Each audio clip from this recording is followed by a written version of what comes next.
तर माझं नागपंचमी होती म्हणून मी आज पनीर नाही बनवला. Hello guys and welcome back to another blog. तर येस, आपली आता गुड मॉर्निंग झाले. मी फ्रेश वगैरे झालो, नाश्ता वगैरे केला आणि मी आता चाललो आहे जिमला. चला आपण जाऊया जिमला. येस गाईज, चला आपण आता जाऊया जिमला. Let's go.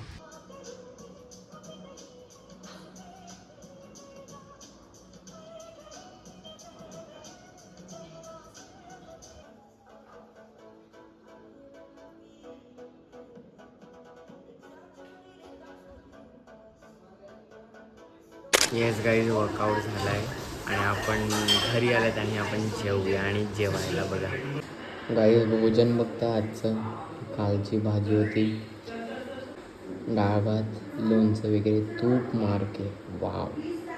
तर मग या गाईज आपण जेवूया. भाजी चपाती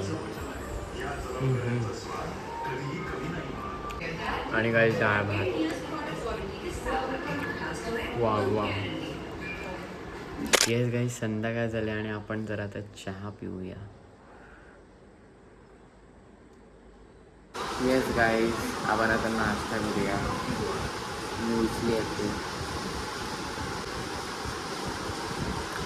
येस गाईज, नाश्ता झाला आपला आणि मी ॲक्च्युली आता जरा बाहेर चाललो आहे. तर आपण जाऊया.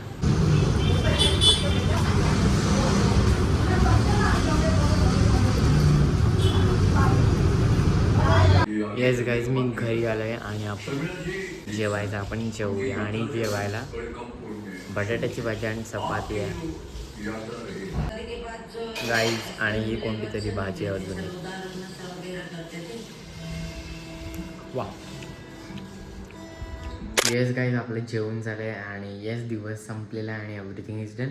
आणि yes, today was a good day. आणि ॲक्च्युली मी नुकता गेलेलो ना, तर मी इथे माझ्या कामाने गेलेलो आणि नंतर मग मी बरं देवळात पण जातो. मग तेव्हा देवळात पण गेलेला. आणि येस गाईज, मला ॲक्च्युली काहीतरी बोलायचं. आज नागपंचमी आहे, तर माझं नागपंचमी होती म्हणून मी आज पनीर नाही बनवलं. आता ते का नाही बनवले तुम्हाला सांगतो. तर ॲक्च्युली नागपंचमीला काय कापायचं, काय फ्राय वगैरे नसते करायचं, असं काहीतरी असते. तर मी आधी पनीर वगैरे घेतलं आणि करायला पण घेतलं, बट नंतर समजलं की असं सगळं असते. म्हणजे मला कापायचं वगैरे माहीत होतं, बट फ्राय नव्हतं माहीत. पण नंतर मग म्हणून मी पनीर पण नाही केलं. ॲक्च्युली नाश्त्याला बनवणार होता, बट ते तर काही झालं नाही. आणि आता हे मी का सांगते तुम्हाला वाटेल, तर असंच मला सांगायचं आहे म्हणून. तर मग हेच सांगून मी हा आजचा ब्लॉग एंड करते, कारण दिन खतम तर ब्लॉग खतम. And let's meet tomorrow. Okay, चलो बाय बाय बाय.